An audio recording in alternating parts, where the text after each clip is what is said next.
Hello, everyone, and welcome to Wine, Reel, and Print. My name is Ryan. I'm here in cloudy Yorba Linda, California, my hometown, with my one and only, best sister, Julia. Hi, folks. Yeah. Hey, thanks for being here. Yeah, thank you for having me. I'm delighted to be in your company. Oh, wow. That means a lot. Right. Yes. You are not, it's not fake in any way. See that smile? Yeah.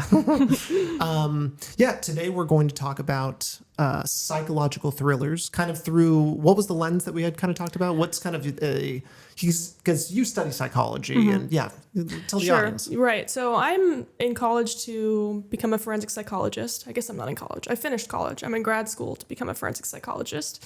Forensic psychology is, in a broad sense, really the overlap between law and psychology, but the more interesting stuff is really the psychology of crime.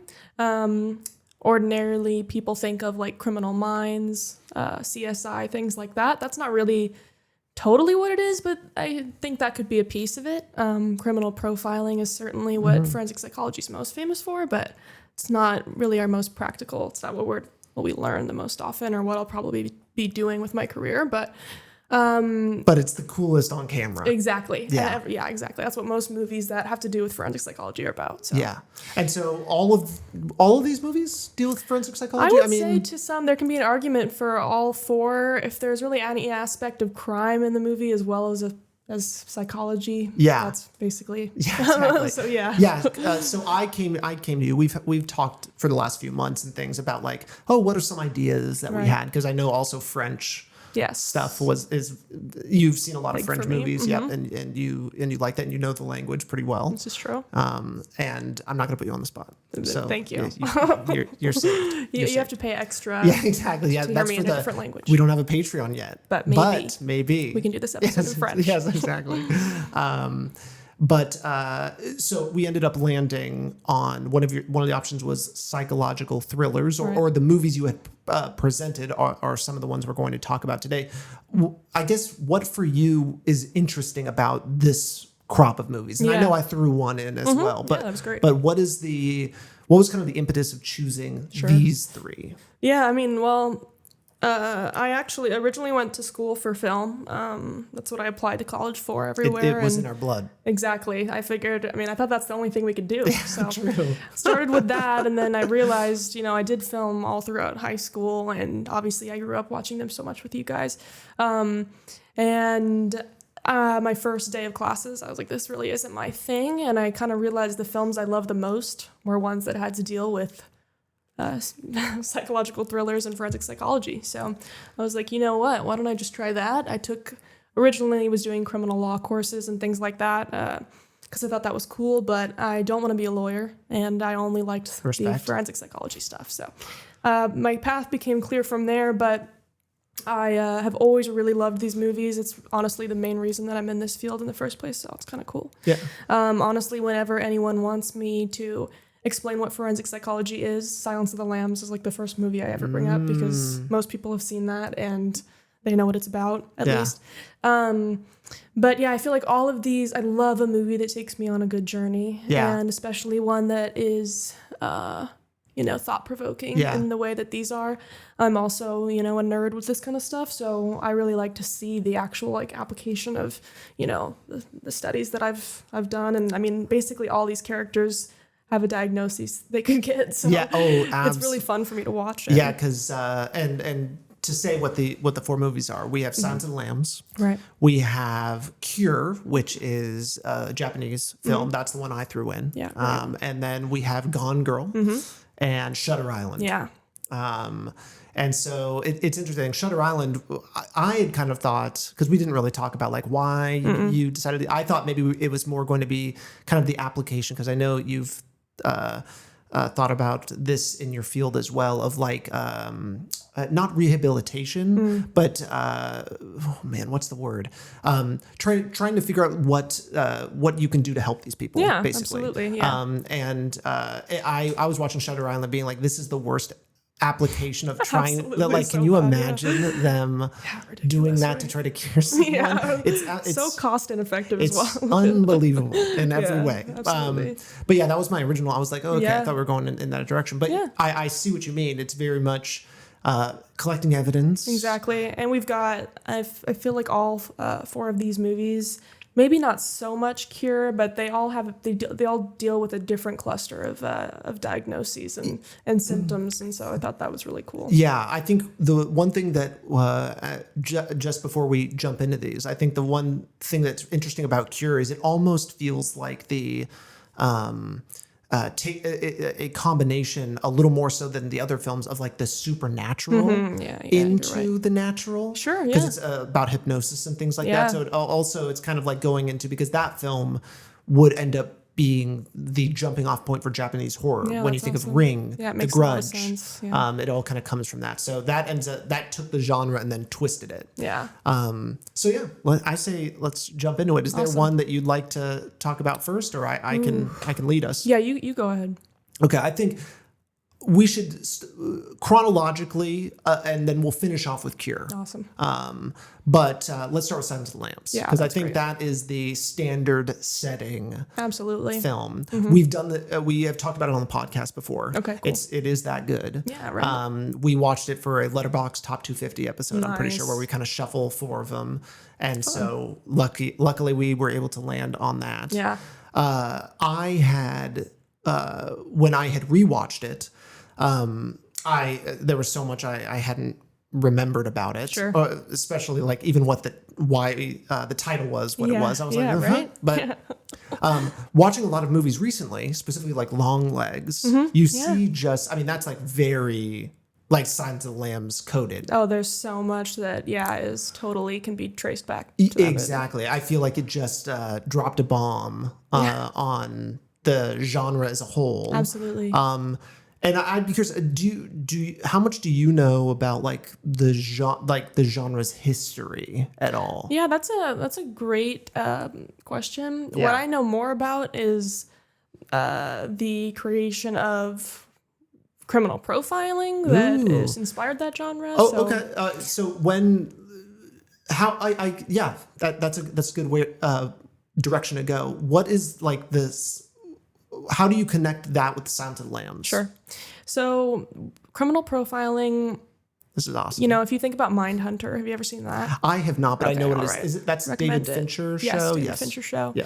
That is a semi-true story about the creation of the FBI behavioral science unit. And that was the first time they ever actually considered that serial killers and people that were just, considered monsters up until that time. This is in the 70s, so not that long ago at all. They first came up with the term serial killer then. That wasn't even a thing. And also they What were they realized- called before that? Do you know? Just killers? Yeah, just maybe. Because I could have sworn I would see serial killer in like the Jack the Ripper things, but Yeah. probably not. Yeah, hadn't been called that Wow, yet, actually. interesting. It was that guy. Ooh, I don't want to mess it. I believe his name was John Douglas. So I generic. guess I should make sure I didn't get that wrong. Yeah. But You are being graded. exactly, and it would be so embarrassing if I got this wrong. John Douglas. I will say you might be the smartest person that's come on the podcast yet. So Oh congrats. wow, that's really nice. His name is John Douglas. I got Cool. that right. Nice. One for But one. he was the first guy to think, what if we, he basically invented criminal psychology. Okay. What if these criminals actually have a mental illness and that's why they're doing these things and they're not just monsters that we, should put away in jail forever or death penalty, things like that. What if they can be rehabilitated? 1, and 2, what if there are warning signs that we can identify in other people? Another big purpose of that was obviously back in the 70s was the height of serial killers. We think of basically any famous serial killer and we think of Ted Bundy. Manson was a little before that. And Zodiac. technically he wasn't, but yes, absolutely Zodiac. I almost added that to the list for this one. Oh but- yeah. And the ones that you didn't add that you had mentioned was Zodiac Yes. and Misery. Yeah, Misery. I haven't seen Misery, Oh, and so come on. Such a good I'm one. looking forward to watching Yeah, that. you'll have to. Yeah. But back in that time, there was also other murderers still on the loose, like BTK was a big one at the time. Mindhunter kind of talks about. They were trying to track him down, and by understanding more about the psychology of criminals currently incarcerated, Ed Kemper was one of them that they interviewed, they could get into the mind of other mass murderers and see if they could potentially profile them. And that's what this guy, John Douglas, did. And he's still alive. I'm not sure if he's still working, but he could look at a crime scene. He's actually insane, like absolutely incredible. He could look at a crime scene and tell you, like, down to whether the perpetrator probably had a lisp when he was a kid, or this feels like so many TV shows exactly pull from that kind of character. Monk is one that comes to my head. Like all of these, like they're kind of weird, eccentric kind of guys. House is like that for doctors, absolutely. Right? Yeah. Criminal Minds. Everyone thinks of Spencer Reed, Matthew Gray Gubler's character. Yeah. He's like someone like that. Okay. So Silence of the Lambs has a bit of that. Obviously, they're talking to Hannibal Lecter to try to get more information about Buffalo Bill. Yes. Studying someone currently incarcerated to get more information about how to catch somebody else. This movie, I think, is mostly about antisocial personality disorder, which the term antisocial in this case doesn't mean like a loner or an isolated person. It means someone who doesn't respect ordinary social norms. That feels right for that character, for sure. So you see sort of a lack of empathy and an early pattern of criminal behavior in these people. Ordinarily, they have something called conduct disorder as a kid, because antisocial personality disorder can't be diagnosed until they're an adult. But I think both Buffalo Bill and Hannibal Lecter would fit the profile for something like that. I think that's why he gives such incredible insight into Buffalo Bill and why he's so valuable to Clarice in that movie. But that movie is totally like basically a retelling, I feel, of the origination of, is that a word? The origin. Yeah. Origination. I'm not sure. The origin of criminal profiling. Words don't matter anymore. Exactly. I hate to break it to folks. You're so right. When I'm on the internet, almost everything is misspelled. Yeah, exactly. Like it you is. say it with confidence. It does. Yeah, I feel like we've now kind of reached a point where like language really like. Can you imagine going on the internet and like correcting someone like the your thing? Yeah, like that used to be like it's used to be something like people like me would do. You know, and now we're at a point where I have the urge. That doesn't mean I don't have the urge. Yeah. But So don't be afraid to throw out a crazy word, because I know. I imagine listeners have banged their head on a wall with Ryan saying very interesting things. Yeah. I know I come up with stuff that does not make any sense. Nobody's perfect. Yeah. So Silence of the Lambs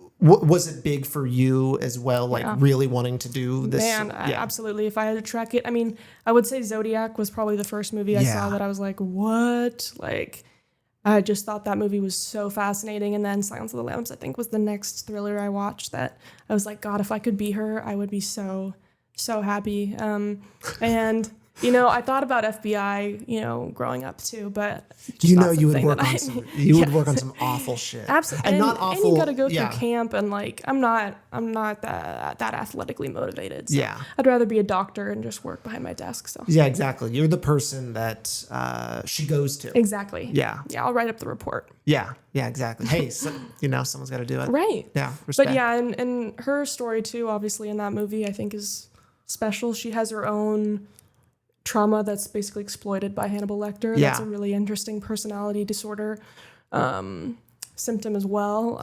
This definitely plays up the serial killer being very, I don't want to say attractive, but to have charismatic. Charismatic. Absolutely. That magnetism that draws you in.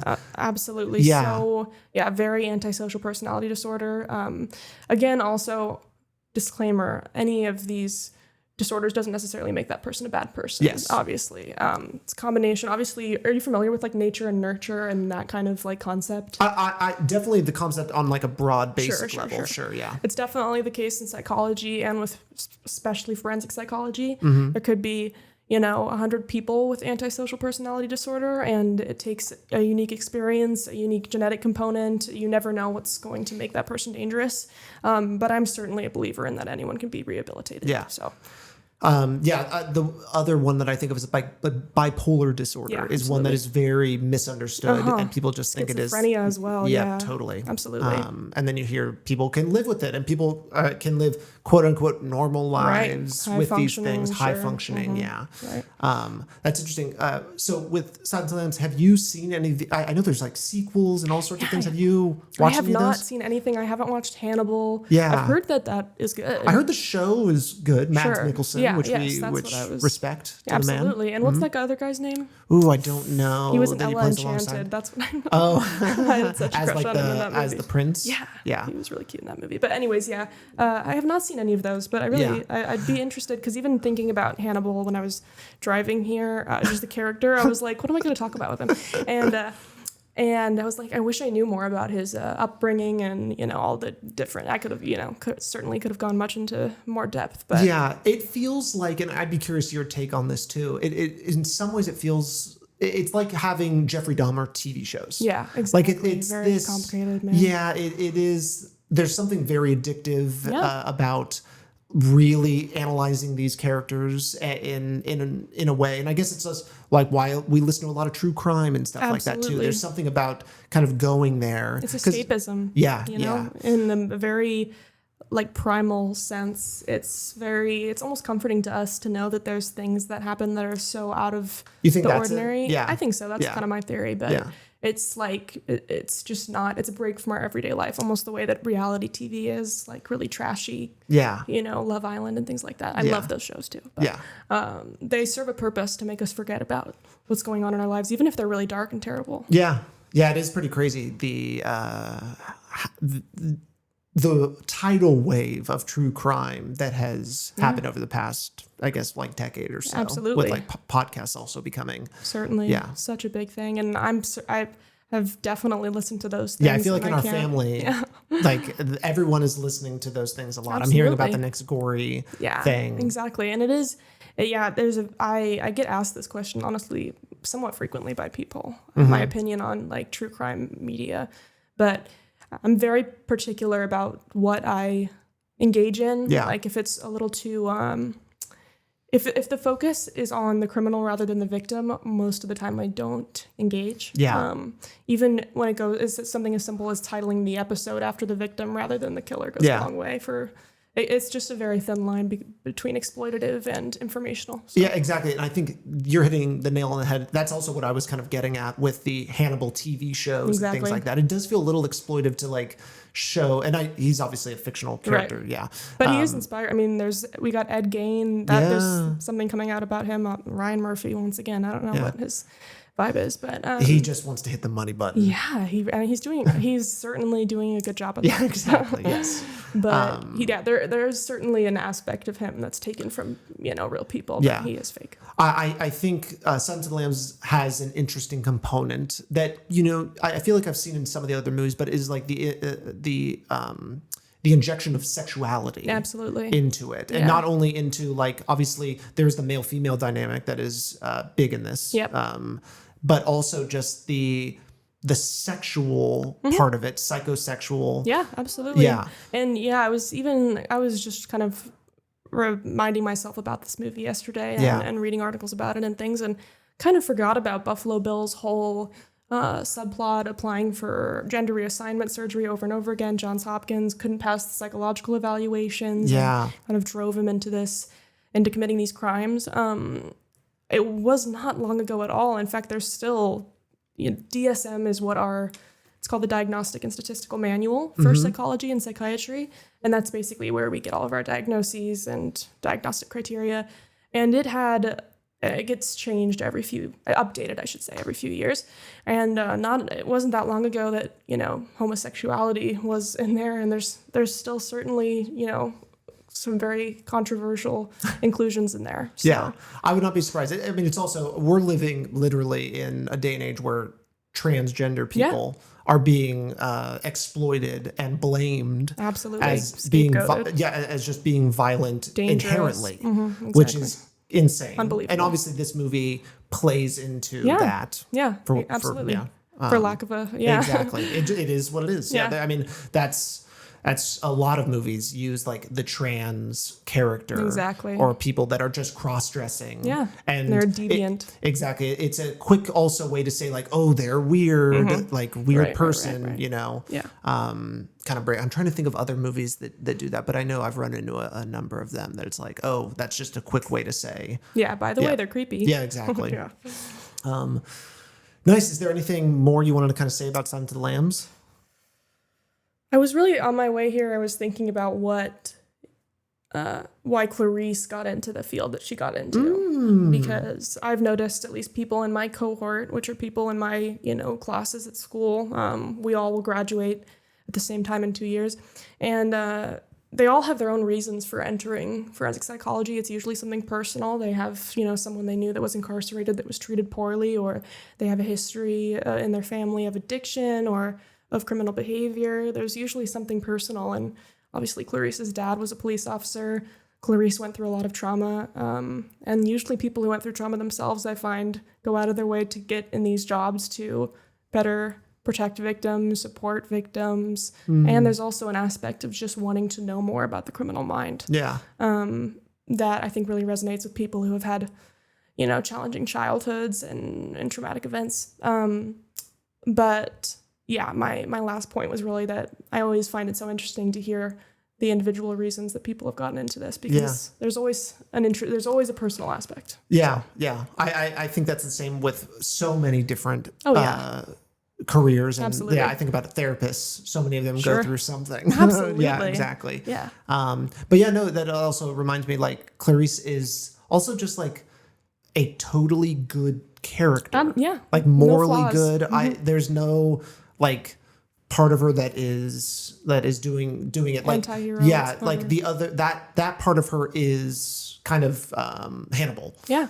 In a way, like that fills that role in the movie of like this kind of amorphous, you don't really exactly know, like agnostic almost. Yeah, that's a great point. Yeah, chaos neutral. Yeah, because Buffalo Bill is the villain in the movie, and Hannibal Lecter's almost kind of the helper. Exactly. Like he's you ask for a while, like, is he really? How bad is he really? Yeah. Like they're treating him really bad, and then obviously at the end they really show like what he's capable of. Right. But such a good movie. Never gets old. Yeah. No, it hits every time. It deserves its place. Yeah, it does. As a top tier. Amen. Right on. Well, let's move on to Shutter Island. Such a good movie. Yes, that is good. So like I knew when I rewatched this that a big thing that I always think about Shutter Island is the twist. Right. Is huge. And iconic. I didn't read Silence of the Lambs synopsis only because we've talked about it before, but I'm just going to read Shutter Island. For those of you that haven't watched it, definitely should. And we will spoil the big twist, because it's a big part of rewatching it also, is like knowing the twist. Exactly, and looking at it so differently. But Shutter Island, World War II soldier turned U.S. Marshal Teddy Daniels investigates the disappearance of a patient from a hospital for the criminally insane. But his efforts are compromised by troubling visions and a mysterious doctor. Directed by Martin Scorsese, starring Leonardo DiCaprio and Mark Ruffalo. Among others, we have Buffalo Bill is also in this film as the head of, I think, the police of the security. You're right. Which was a fun little callback. Yeah. That guy's got a very purpose. interesting vibe. I forget what the actor's name is, but he's great. Yeah. But yeah, so watching Shutter Island, I think about the twist a lot. But I guess before we get there, maybe we do talk about the angle toward, like, the lens that we've been kind of looking at these things through. Right. Well, I mean, obviously, as we know, Leonardo DiCaprio's character, his name's Teddy, right? Yes. We call him Teddy. Yeah. He is a World War II veteran. He was there at the liberation of the Dachau concentration camp, I believe. Yes. We get some flashbacks to that environment, and then we also get flashbacks to another separate trauma in his life, Michelle Williams, his ex-wife. And so this character is obviously a representation of trauma, complex trauma, which is essentially trauma in different events, not just a singular event of trauma. So this would be something called complex PTSD or CPTSD. Oh yeah. Yeah, loaded one. And it's complex. Absolutely, man. And obviously with him, we have an element of not necessarily psychosis, but certainly delusion. And the delusion is almost, and this is where, I mean, like, this is just, don't get me started on the ethical violations in this movie of the psychologist. Of what they do to try to get. Jesus. Oh, it's insane. I mean, they literally force him into a delusion, and then obviously in the end he ends up getting a lobotomy, right? Yes, that's what's assumed. Willingly.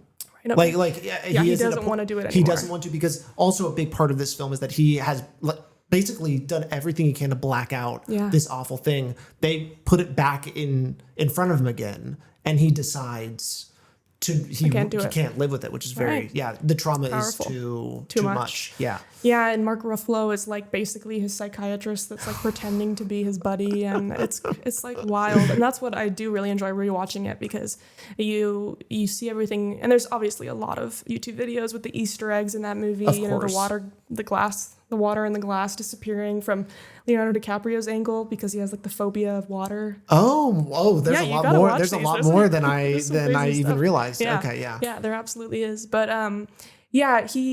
there's certainly phobia of water. Interesting. I never really thought about his character having a phobia of water, but yeah, and then when he's on the boat, he's like he's getting seasick and everything. Yeah, I'm not sure if that's to juxtapose with the fire, or I can't really like.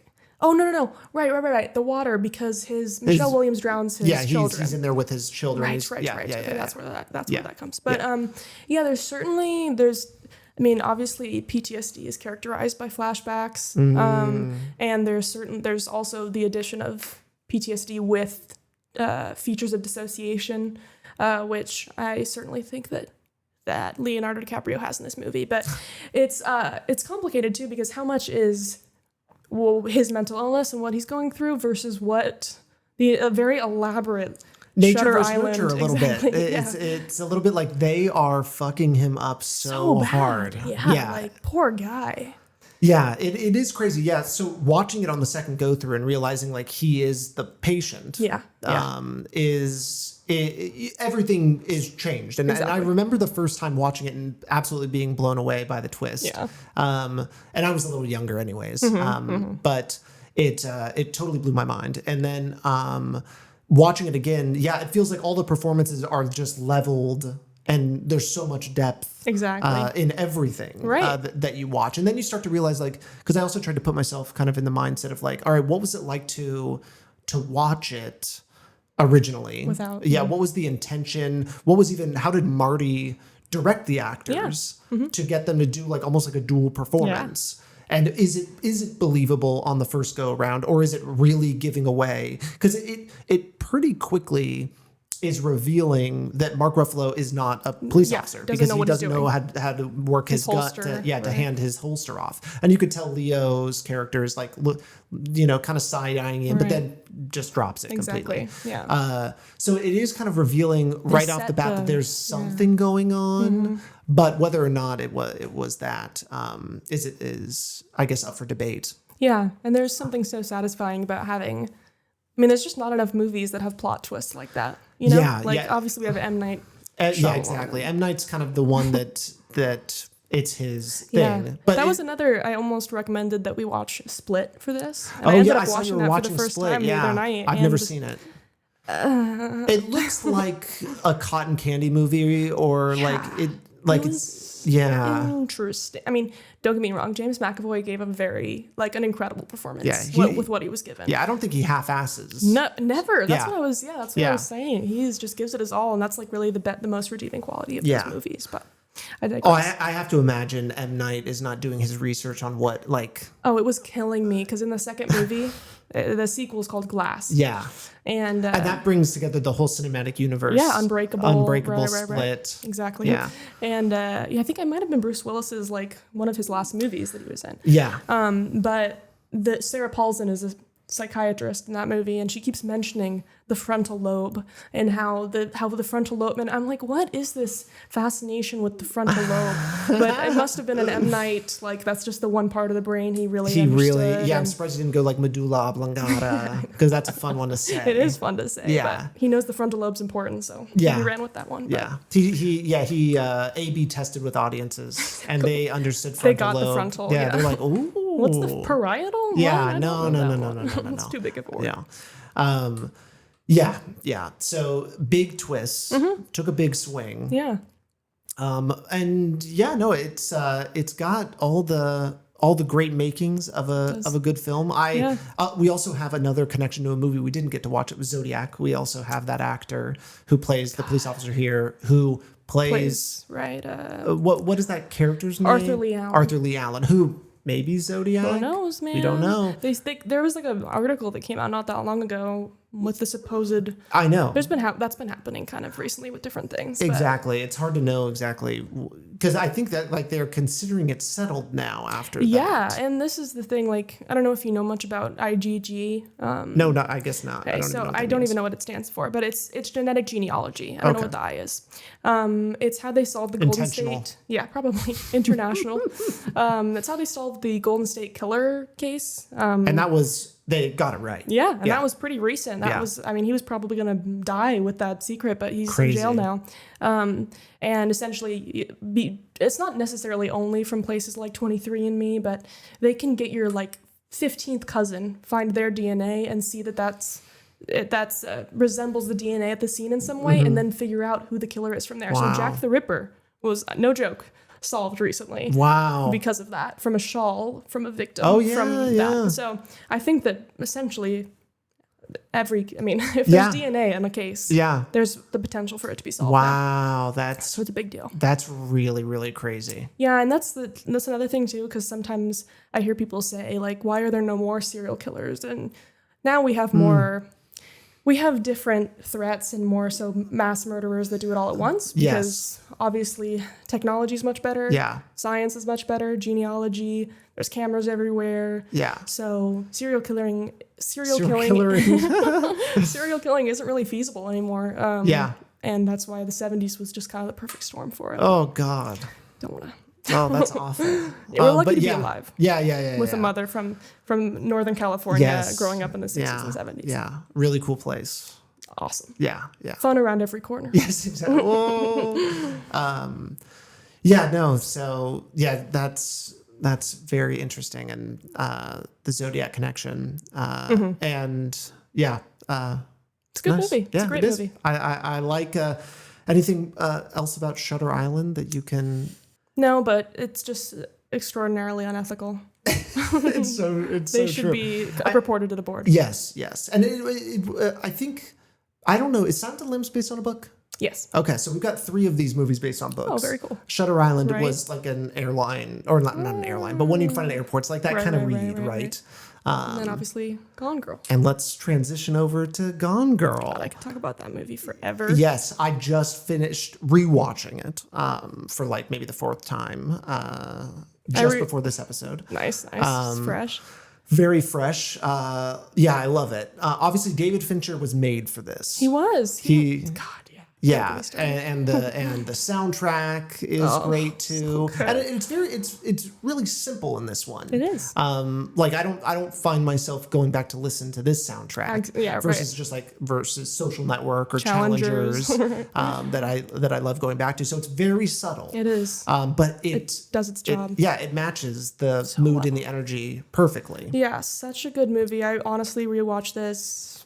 It's oddly a comfort movie of mine. Like, I just really enjoy watching it. Man, it just moves. It does. Yeah. It goes by really quickly. There's never a moment that you're like, I wish that the scene was a little shorter. It's true.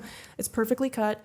And Ben Affleck, man, he was made for this role. Yeah. He was made for this role. Because he looks so fake. Like, he's so great at doing that. So I don't know if you know, this is based, or at least inspired by Scott and Lacey Peterson. Oh, okay. And he looks a lot like Scott Peterson, so it makes sense. I mean, obviously it's not totally inspired, but Gillian Flynn used those real people to sort of, put a twist on the story, because obviously it's very different with Rosamund Pike's character, Amy. she's, first of all, I know that role was like the most sought after female role in the industry at the time, and they got it so perfect. She is absolutely incredible in that movie. And she's so you have to be able nuanced. to wear so many different masks. Absolutely. It's crazy. To be believable in a character in a role like that. Yeah. She's certainly like, this movie to me is like another exemplification of personality disorder. She's very good at, she's very talented at getting what she wants from people, molding people into who she needs them to be. But also important to remember with personality disorders is ordinarily there's some pretty serious, there's ordinarily trauma in that person's history. Yeah. And we know that Amy, obviously her mom wrote the Amazing Amy books about her. She's in sort of the shadow of her fictional character her whole childhood. Anything she fails at, Amy, Amy's she good gets her at dog. cello. Exactly. Amy gets the dog. Exactly. Yeah. So there's kind of, it plants the seed for a need to be perceived as perfect for her. Yeah. Which is why Ben Affleck, when he's, not working at his job and when he's being lazy and when he, it really bothers her, obviously. It's fascinating to me to watch this and to find how much I root for Amy in certain parts of this damn movie. Obviously, she's got a lot of problems and she does a lot of terrible things. But Ben Affleck also is very good at playing I really can't stand him. Yeah. It makes it like he's complicated, right. and he's not absolved. No, and who are you supposed to root for? Honestly, Yeah. that's what this movie is so great at. Yeah, and even as we get to the end, like he blows up on her and like throws her against a wall after we've kind of like. He's completely absolved of everything, and he's kind of the hero now, and like he can get back at her and all of those things. But he is still a dark person. Exactly, and he knows he's trapped. Yeah, and I mean, who can blame him? He is like in the biggest nightmare of a relationship. Oh my God. Yeah. But another character I love in this movie too is his sister, played by Carrie King. Yeah. I think she is Margot. Really, she's like a very easy character for the audience to relate to. Yes. In a movie where everyone's kind of like unrelatable in some ways, Yeah. And then of course Neil Patrick Harris, like I forget he's in that movie until I see his little face. He's so interesting. The movies that he does when it gets serious. Like I'm assuming you've never seen Matrix Revolutions. I have not. Yeah. No, not Revolutions. Whatever the newest one was. Okay. Anyway, Resurrection. No. Or Resurrections. He's in that too. It's so interesting. I don't know if I'm like on the Neil Patrick Harris train. I think I'm just so used to him playing comedies. Exactly. That it's so hard for me to get see through a it. different version. But I mean, he serves his purpose. Yeah, in this he movie. he does do a great job. Absolutely. Yeah.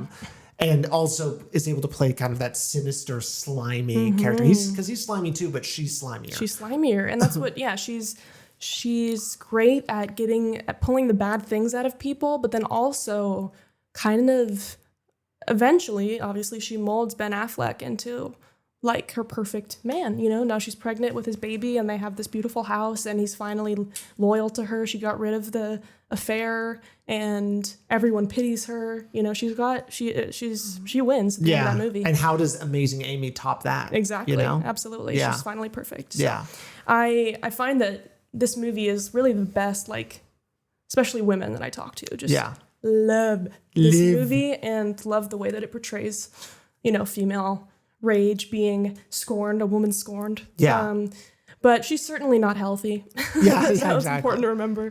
But she's fascinating. Yeah, I think also this movie has Emerald Fennel vibes, obviously. Does, and I haven't seen Promising Young Woman, but even just Saltburn. Yeah. I think we're talking about music video directors. Rosamund Pike again is yes. And maybe that's where the part of, she also plays like a uppity character in that too. But these kind of music video directors that are very visually, digitally focused. Yeah. You can they very similar vibes. That I get. Every frame a painting. Yes. Yes. Yeah, and obviously there's just something so beautiful. And I think something that's interesting about this, and I think all of these movies, actually, maybe except Silence of the Lambs, except for the one part, editing is such a huge, like it hits you in the face a little bit. With Gone Girl, it's these fades to black Right. that happen at different points. Yeah. Very unconventional. You really don't see that. And it has this weird deflating effect when it happens. Such a good point. It's hard to explain, but it's such a unique use of the form. It is, yeah. I kind of, because correct me if I'm wrong, but it's usually paired with like the end of an entry in her journal, right? Yes. Most of the time, at least I can Yes. remember. It's kind of like, a visual interpretation of finishing a page of your journal. And, Exactly. It's like going to sleep. Exactly. Yeah. And it just like sucks everything out, and then you're kind of brought Right. back into it. Yeah. Yeah, it's very interesting. And then thinking about Shutter Island, there's a lot of just hitting you in the face. I mean, that's just the Martin Scorsese promise. Right. And I forget who his editor is. She is unbelievable and amazing. Yeah. And their editing style has always been so strange and extremely unconventional. Exactly. And I want to say her name because I want to Give her credit. I want to give her the cred. Where are you? Thelma Schoonmaker. She is amazing. She's worked on, I think, every single one of Martin's I mean, what an awesome film. job. Yeah. And it's just like they're not afraid to jump cut and change things. I remember the first jump cuts I ever saw. Now this is a crazy thing to say, but like I remember when jump cuts weren't like a thing. Yeah. Like YouTube made them like really a thing. Like everyone's so used to jump cuts now, it doesn't mean anything. Exactly. Exactly. But I remember watching Martin Scorsese movies, and I think The Departed was the one that really hit me over the head. I was like, "What?" It kind of it jolts you. Yeah. Yeah, it just like really was weird. And I think now as a collective society, I don't think that We're so used to it. hits it anymore. But at least in Shutter Island, it wasn't afraid to just get to the point. Right. Like we don't have to have all this song and dance. It's just like using editing to hit you in the face with something is, I think, a really powerful tool. Yeah, absolutely. And Cure would do that as well. There's plenty of shots where it just like throws in a frame. I loved that. Yeah. And that really added to the ambiance of manic. Exactly. It's just like you're losing your mind, Yeah, exactly. right? Right. For lack of a better term. Is losing your mind like a term people don't like to say anymore? I think that's something else that's really interesting about just this field is it feels like they're also things are changing. Yeah, because there's so much stigma. Yeah, It's like being pulled out of the mud. Exactly. It's really important to remember that psychology and especially, neuroscience is very new. Yeah. And up until neuroscience, psychology was just an art form. Yeah. It's only now become a science. And even, it wasn't even taken seriously. We are changing a lot of things and moving in the right direction, even rather than saying someone is an addict or is addicted to something. We say this person has a substance use disorder. Person-centered language is much more important now, rather than just saying someone, is crazy. Even mentally ill is a complicated. Everyone has their own opinions. I personally believe it's down to what the individual wants to be referred to as. There's a lot of even like, a person with autism, an autistic person. There's so much different options when it comes down to how someone wants to be referred to. But we are moving in the right direction, and there's like you said, the stigma is pretty gnarly, especially on certain disorders. Yeah. But it's becoming better, especially with more treatments being created, and there's now even a form of schizophrenia medication that's an injection that lasts, I want to say, 3 months. Wow. And so, because schizophrenia is ordinarily a condition that makes it pretty difficult for individuals to take their medicine regularly. So getting a 3-month long extended, right? That's incredible. So there's going to be a lot of advances. Yeah, that's pretty crazy. To jump off that point, I learned or read about the new, like, I wouldn't say maybe it's treatment. I guess I don't know how to use the word treatment in this sense, but there are dogs for schizophrenic people that have schizophrenia that they can say, like, is someone over in that corner? That's incredible. And the dog will just Tell them. No, or not react, and will always react to when there is a person in the room or a figure or something like that. Yeah, that's so. And that's just such a. I think about schizophrenia a lot. Yeah. Because it is like it's to be totally. It's a very scary thought. Exactly. To not be able to trust Exactly. your Anything. own eyes is kind of It's a nightmare. Interesting. Yeah, it is exactly. a nightmare. And then these people that do deal with that are ordinarily seen as, menaces or Yeah. don't even get me started on just the unhoused population and the complications with mental illness there and how they just feed into each other and make such a complicated but regardless I mean, people want to see like homeless people just like killed. right, it's so awful. It's like, no, these people can crazy. certainly be helped, Yeah. but it's easier for people, I think, to out of sight, out of mind with this kind of stuff. And that's why mental asylums and things like that were such a big deal. And now we don't really have asylums. We have jails. And that's ordinarily the place that someone that doesn't have a house can get medicine for a mental illness, can get food, can have a bed to sleep in. Crazy. And so there have been instances where judges have admitted to giving people longer sentences so that they can have somewhere, they can have access to medication. And that's just our justice system is an absolute disaster. The carnal state. Exactly. Carceral state. Sorry. Right. Carnal state. Carnal. Okay. I mean, maybe. Absolutely. Maybe. It But felt carceral. right. Yeah. Yeah. Awful. Yeah. I guess the only one that dealt with prison was Silence of the Lambs. But that's an interesting. And we have kind of Shutter Island is right. That's more of an asylum. Yeah. But I also was thinking of One Flew Over the Cuckoo's Nest for this episode, but there was less crime, more just mental illness. That'll definitely be a good place to go to, I love think. that movie. Yeah, exactly. So Gone Girl. Yeah. Yeah. Fantastic. Yeah. Love David, that movie. Yeah. David Fincher, please Keep bringing them out. Yeah, keep bringing them out. Come back in a way. Like I want to see kind of more of this. Right. But Gone Girl itself, I remember reading the book before the movie. Right. I mean, it's just a great. Yeah, Gillian Flynn is incredible. Yeah. She's And I wanted to bring this up because I think as we're kind of going into these, I was looking up like what makes a psychological thriller. And I know we're kind of like looking at it through a different lens, but I think all of these things are really important aspects from like a film storytelling perspective. We have 4 things according to Wikipedia at least. Okay.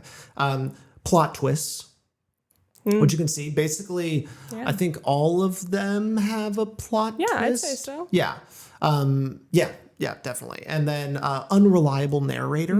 Obviously Gone Girl very much has that. That's Shutter the whole Island point of that. also. Yes. Silence of the Lambs. I mean, you could say Hannibal is kind of like unreliable. Yeah, I mean, you're definitely getting he's giving all of us all of the information to Clarice about, and it's completely, most of it's false. I wonder. And then we have... Cure for sure is unreliable narrator as well. MacGuffin. A MacGuffin. And then a red herring. Okay.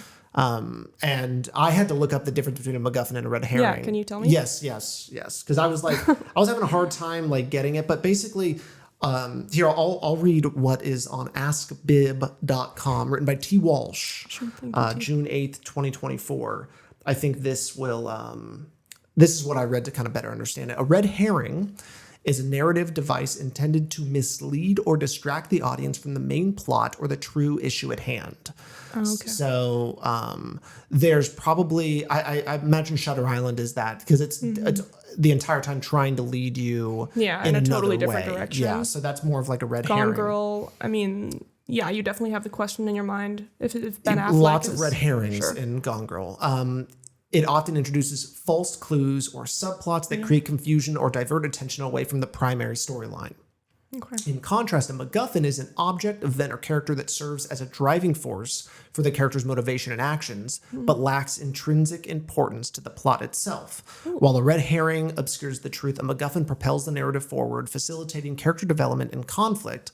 Both techniques create tension, but serve distinct purposes in storytelling. Now, I was still, even after I heard that, a little confused by like a MacGuffin being like, oh, it's not intrinsically important. What does that mean? Have you ever seen The Maltese Falcon? No. Well, the Maltese Falcon is like the ultimate MacGuffin. When people, if you go on the MacGuffin Wikipedia page, that's the thing that pops up. That's what everyone kind of knows as the ultimate MacGuffin. Because the movie starts off, it's about getting the Maltese Falcon. By the end of the movie, getting the Maltese Falcon doesn't solve the problems anymore. But it is the driving force. And so that's what it kind of means by like intrinsically important. The movie isn't solved, or the conflict isn't solved by finding the item anymore. But it is the thing that, it's like the rocket fuel that keeps the thing moving. What do you think that would be in Gone Girl? I'm kind of thinking maybe the the people at her where is she? Is she in Georgia when she like leaves? Meets she's those two in the people. Ozarks. The Ozarks, thank you. Yeah. When she meets those two people that are trying to steal her money. Yeah. And doing some research online, people say there is no MacGuffin in Gone Girl. oh, Lots of red herrings, but no MacGuffin. interesting. Okay. But yeah, I'd have a hard time thinking about like what. There's certainly plenty of items that kind of or things that the characters are going for, Sure. but they feel like it's either MacGuffin or red herring. Okay. And I think these are red herrings because Right. they're meant to completely obscure Yeah, they the don't truth. play. They're not a part of the intrinsic. Yes. Purpose. I see. Oh yeah. Oh, just to jump back into Gone Girl real quick. Yeah. Just like how the reveal of the twist halfway through the film, which is great. So good. The switch of perspectives. It's fantastic, and all of a sudden you kind of get it. So many movies. Like, have you seen Weapons? Yeah. Actually, no. I was almost gonna watch it last night after Cure, but I went to bed. Okay. Well, have you seen Barbarian? Yes. Okay, so he's definitely known for. It's a very similar, it's a very similar kind of movie where it's like all of a sudden you reach like a certain point where everything is revealed, in a certain fashion. Yeah. And so that's definitely what we're having just earlier in the movie where Zach Cregger's, I think is the director. Zach Cregger's movies basically wait till like the third act to really show it all off. This one did it right in the middle and maybe even a little bit earlier. And it was great for that. Like I love like to be brought in that early so that Exactly. we And then can we go see back more and of the forth movie. too. Exactly. Yeah. I almost wanted the movie to be even an hour longer. I know. That's how I always feel with David Fincher movies. And I'm always really amazed that he can do that. Yeah, so much is happening at the end. Yeah, that you're just like, oh God, Give me more. Yes, exactly. Like, what is it like living in this house? I mean, the fear that she's just around the corner. Terrifying. Yeah, exactly. It's so scary. She's but capable of anything. yeah, but I mean, the fact that she just like the kind of character she is, that she is able, like, she falls into this hole, and basically, like, her actions now suck in all of the dark elements, and she literally has to kill to get out of this hole that she dug. And she has no remorse for it. None at all. And she thought she was going to get away scot-free, and then little things happen here, little things happen there that kind of like force her into this position. And I really did not know. I completely even forgot the ending, like where it was going to go once she got back with Neil Patrick Harris. Right. Yeah, but it just made like, who else could she have possibly called? And then all of a sudden, like the kind of character she is, an amazing character, but one that is always planning. Absolutely. And always has an ulterior motive. She's so, once again, the charismatic, like, she's almost a chameleon. She knows who she needs to be for people. She knows who people need to be for her. Yeah. And she's not willing. I mean, the shower scene, I think, is great when she's finally back, covered in blood, washing it off with, and having, like, not willing to talk to Ben Affleck without, like thinking that he might have a wire. He has to be naked in the shower. And it also, it brings in that kind of psychosexual element into this too. Yeah. That is a big part of it, because she, and this is like, you know, the Me Too era was happening at this time as well. You know, we were kind of getting into the height of that. And it plays with that too. Like, she's not afraid to use rape and sexual assault as tools to get what she wants. Yeah. Very quick to use those. Absolutely. Actually. No hesitation. Yeah.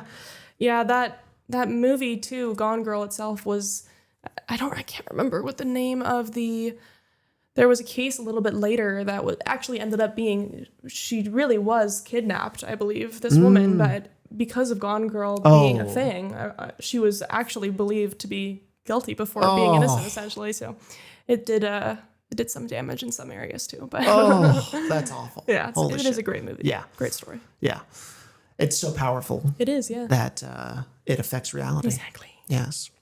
Okay. Well, let's move on to our next film, our final film. Right. Cure. This was one that I had recommended myself.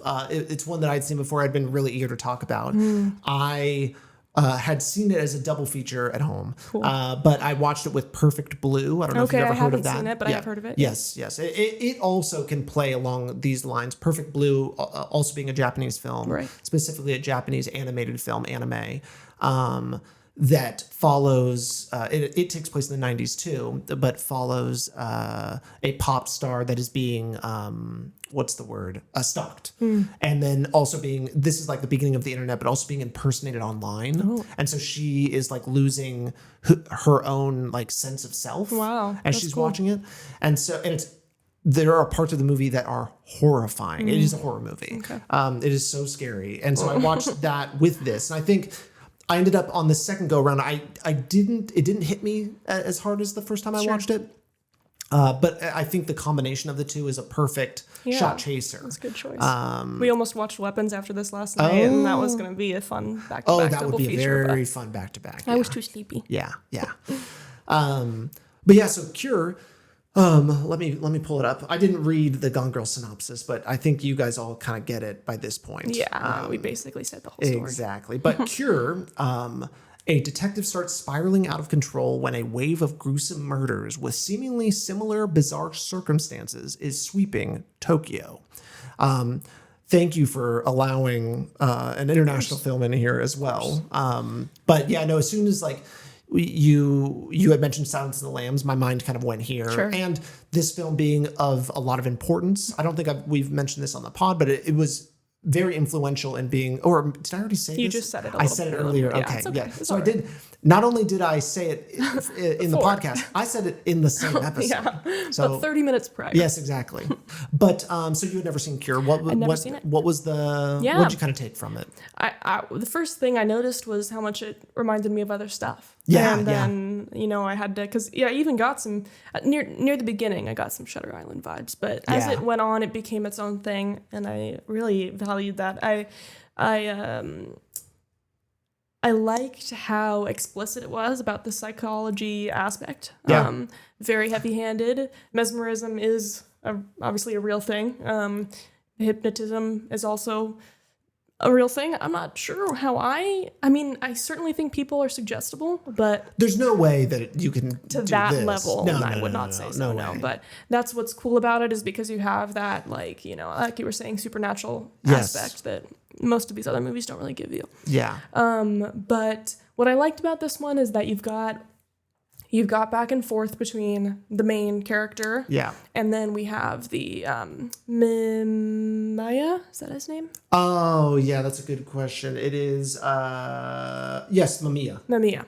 Yeah. And then we have him back and forth, and he's asking a lot of questions as his character, and Yeah. he's kind of just like, forcing the story to, he's always got a purpose, and you're wondering what is his purpose, and these murders are going on, and you're not sure how they combine.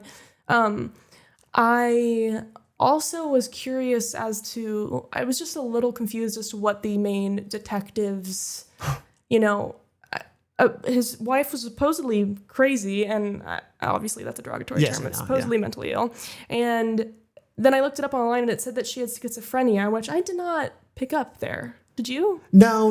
Okay, But I guess I don't know what schizophrenia causes. I mean, she had like memory wipes almost. Yeah, I guess that could be a dissociation symptom. But then there's also, and maybe like I realized watching it again that there was a lot that I had missed or maybe even misunderstood. Sure. Like when we first meet her, when she's reading the Bluebeard book, like there's some, or is it an earthquake? Like there's some like just like the table just shakes.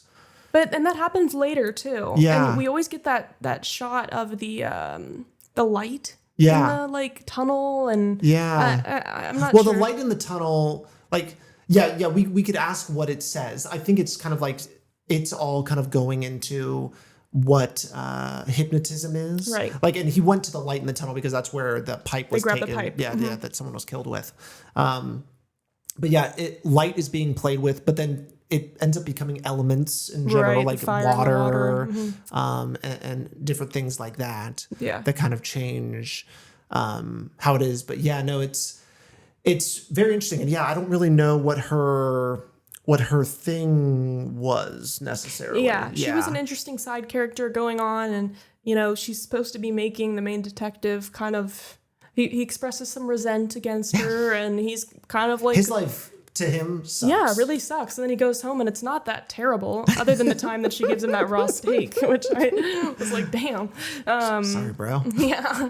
But yeah, it wasn't, I really did enjoy it. I thought that it was cool to have a villain that was, I mean, not necessarily that he was the villain, but that he was like just a very young, cocky, egotistical character. Charismatic Right, as well. Like exactly, we kind of once get back into that, like what makes a serial killer, or what makes Sure. someone that has that. And I think, you get, and maybe it's a more modern thing, but that's like a big part of it now is like when we think of killers, a lot of times we think of like attractive people. Yeah. Yeah, I think Ted Bundy was like the first person that really changed. Yeah. And then you hear about even Charles Manson, anyone in the Manson family, mostly the women in the Manson family will Sure. tell you he was the most charismatic, Yeah. very flirtatious, so handsome and charming. I'm so curious. Right? I'm like, what? And this guy is kind of a Manson character. He's not really yeah. killing anybody himself. He's doing the manipulation that forces people to do, bend to his will. Yeah.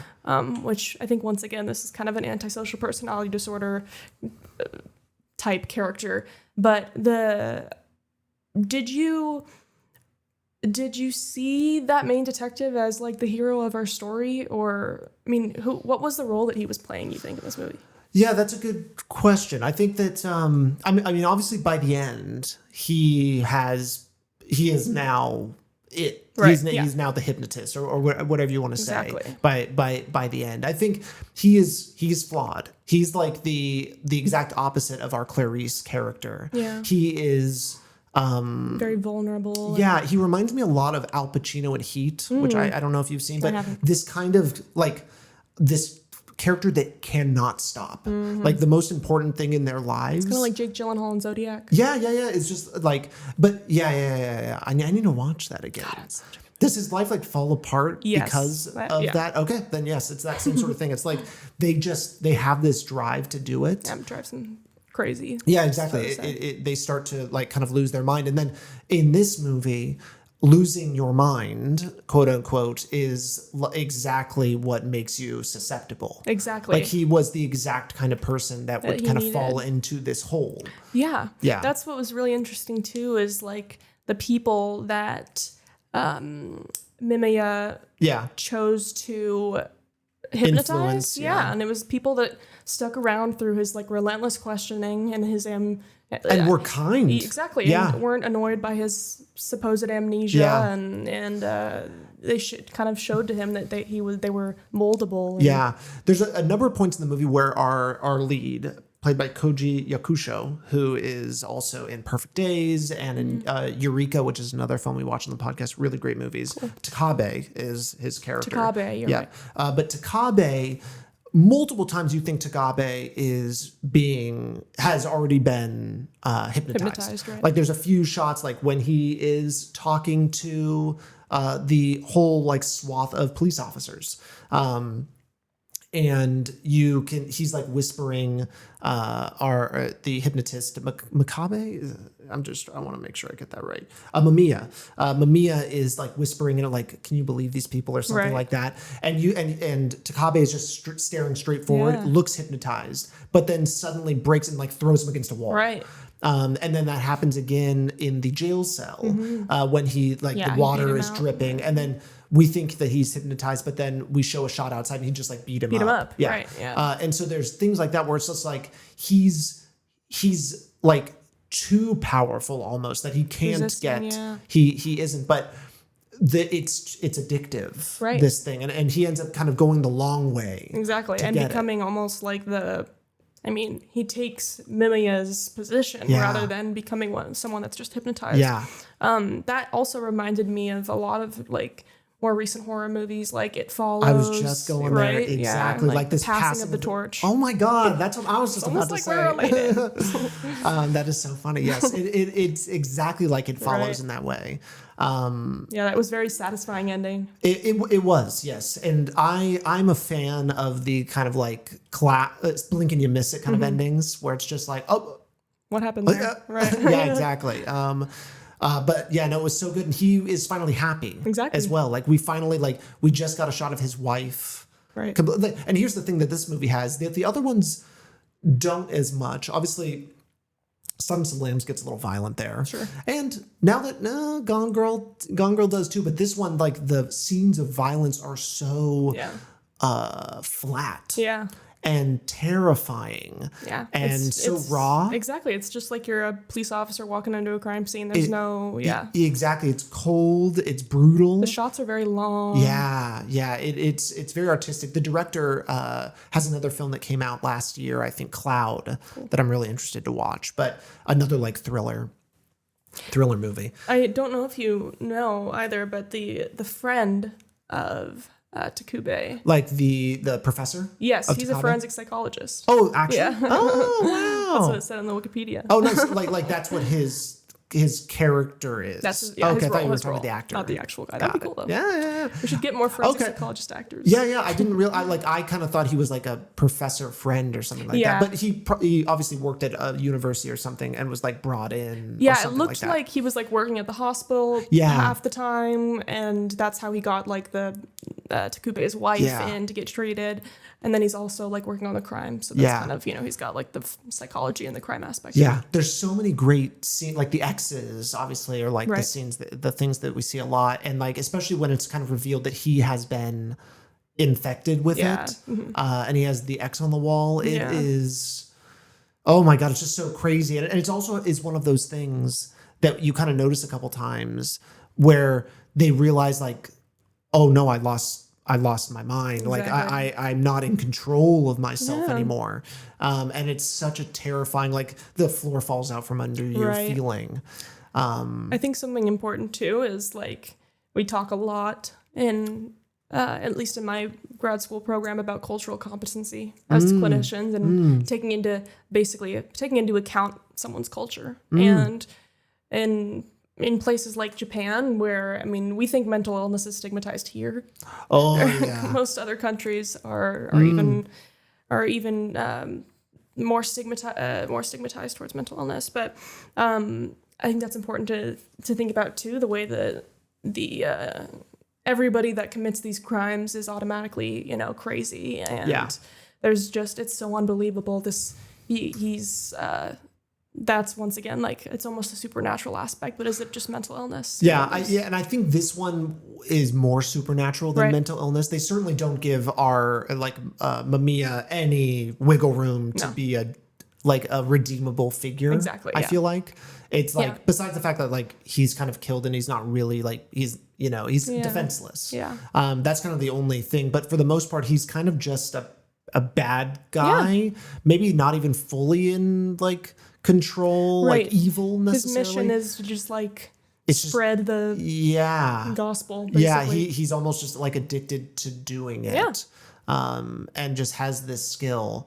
Yeah, but it's very interesting. Yeah, it does bring in a lot of like the actual psychology stuff in. He's like studying all of this. He was a student or something. Yeah, which is neat, and with all the animals and things, and some really absolutely terrifying imagery, and also just like there's a Lovecraftian element too, which I'd be curious like how that has, because Lovecraft stuff came out like before so much of this realization, but there's like this Lovecraftian aspect of like you see something and then it makes you lose your mind, like it's like we can't comprehend.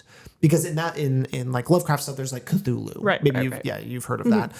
Just like these giant old gods that if you saw them, you would lose your mind. Yeah. Like he's basically talking about trauma. Yeah, exactly. Yeah. The inability to comprehend.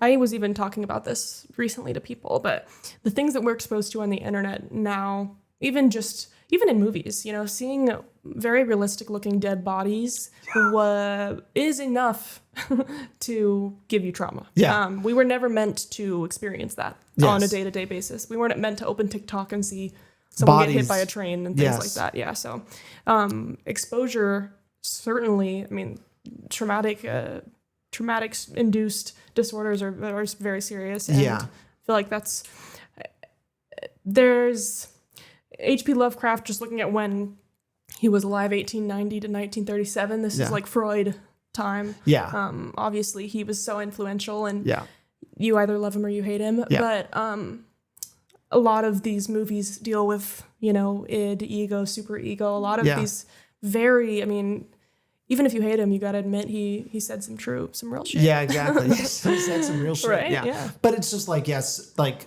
and I'm certainly not giving him a pass, but there's just so much about that era. Like, all of that was coming up, like eugenics as well. Like, I mean, so many things were coming up at that time that are just like absolutely awful. Yeah, and awful. Sigmund Freud, I believe he was in Austria at the beginning of World War II. He died right before it from throat or tongue cancer from how many cigars he smoked per day. Yeah. And he also, he gave cocaine to his clients and things like that. They were doing that back then. Yeah. But he himself was, a Jew in Europe in that time, and he was going through a lot of his own stuff. And his daughter, it's actually really fascinating. You should look into his daughter, but she ended up kind of becoming the founder of child psychoanalysis, whereas the father's the founder of adult psychoanalysis. Oh, that tracks. Right, and she was like one of I believe she was an out lesbian at the time, but at least we know she was lesbian now, and she had a life partner, and Freud supposedly had a very hard time dealing with that because he himself said that's you wanted your father. Exactly. Yeah. So he was going through his own shit too. Interesting. They all are, and some of these theories come from their own problems. Yeah. So. It's like how, they sometimes say like writers. And I remember when I was like in college getting a writing degree, you'd read something and be like, oh, they just revealed something about themselves and what they read. Maybe you don't even realize it. And directors, I think just in film in general, you can get that a lot. Absolutely. Is like, what do you gravitate towards as an artist? Yeah. I think it's like that in every field. It's like, like, okay, certainly. I'm bringing my own self into this, and that's what fuels me. That's what feeds me. Exactly. That's a very important aspect. I mean, in order for me to become a doctor, I have to get a few thousand hours of therapy and assessments in, and I'm currently doing my therapy, and it's really important to have your own voice, as like that's very valuable to clients to hear like someone who isn't just like a perfect clinician, someone who has like, their own characteristics and traits, and what I value comes through in my sessions. What kind of treatments and interventions I prefer are the ones I tend to use. So everyone has their own little signature. It's pretty cool. Nice. This has all been really, really great. I want to finish us off. Let's do it. With a fun question. Okay. And maybe just a fun look into, do you remember for yourself, what's your earliest movie memory? This is so funny, and maybe this is projection and me going back, but I remember you and Jake watching Amadeus, specifically the scene, his Mozart's funeral procession, and I asked this was in like the great room, the living room, and I asked, what are you guys watching? And you said it was about Mozart, and I'm like, that sounds so fucking boring. Yeah. That's a memory I have really early on, and also just Rocky How Horror. old were you, do you think you were at that time? Gosh, you guys probably had to be 15, so maybe 5. So, wow. Yeah. Yeah. And Rocky Horror was a movie, like a very early movie that I saw that I just really loved because it was so exciting to watch. I didn't understand anything, but there was a lot going on. Yeah. Amadeus, talk about just unbelievable. I mean, if you asked me to choose one movie, I could literally have talked about that. Exactly. And it is so good. And I hope to God we get there. Right. Yes. And then one other question I have is, do you remember the first time you watched a movie and realized like, oh, movies are so much more than just like, a runtime and actors? Yeah, that's a great point. Honestly, I think that Perks of Being a Wallflower was a really big movie. The time that I watched it also had a very big impact. I was like a young teen, and I was like, holy cow. That was the first time I remember being really moved by something. Yeah. But then also Amadeus was the first movie that when I watched it like 4 more times that week. I was like, I cannot get enough. And that movie's 3 hours long. Yeah. And I did not give a fuck. Like, it was just incredible. It's so unbelievably good. So that one stuck with me. And then there was honestly the one more that's kind of random, but Jojo Rabbit, when I saw that in theaters, I don't know what, that one just really, I walked out and I was like, wow. The world, like, sometimes you see a movie and you walk out and your perspective's changed. 100%. So, I feel that like Boyhood was that for me. Like I walked outside, I'm like, there are just movies you watch and you feel like your eyes are the movie. Exactly. Like so everything beautiful. you see, you're seeing it in shots and so much has to do with what you're going through at the time in general as well. Like sometimes things just hit when they need to. And I watched Jojo Rabbit again not too long ago, and I'm like, I got through like 30 minutes. I'm like, you know what? I'm gonna not. Yeah, exactly. Like, I it's enjoyed better it a to lot leave the it. first time. Yeah. And then one more is my last thing I'll say. 1917 when I saw that in theaters. Ooh, which, I haven't seen that. honestly, I think I was doing the 48-hour film festival. Yeah. Actually, I think it was the so you 24 were hour. a I had little- not slept for like 36 hours. And we went to 1917 and obviously all one shot. It looks like one shot at least. Yeah. Oh my God. I mean, I'm never going to watch it again. I made that promise to myself because Yeah. I don't think it's probably not even that incredible, but on no sleep, I was in the trenches. I was in World War I and it was stressful. I was on the edge of my seat and I got great sleep after. Oh my gosh. That was wow. like my best, most intense movie watching experience. Wow, that is awesome. So, for those of you listening, watching, stay up for 24 hours. Watch 1917. You'll have an out of body experience. Exactly. In IMAX. I think it was in IMAX. Oh my god. Yeah. That's. And we had great. BJ's to eat right before it, Oh. so it was like, just Nice. having a nice deep dish pizza, crisp Coke, and no sleep in 1917. There you go, folks. Well, Julia, I want to thank you for being here. It Thanks was a for real having me. pleasure. It was wonderful. Yeah, we'll have to do it again. Let's do it. Okay. Well, thank you, folks, for listening, and that's a wrap. See you next time. Peace. Bye.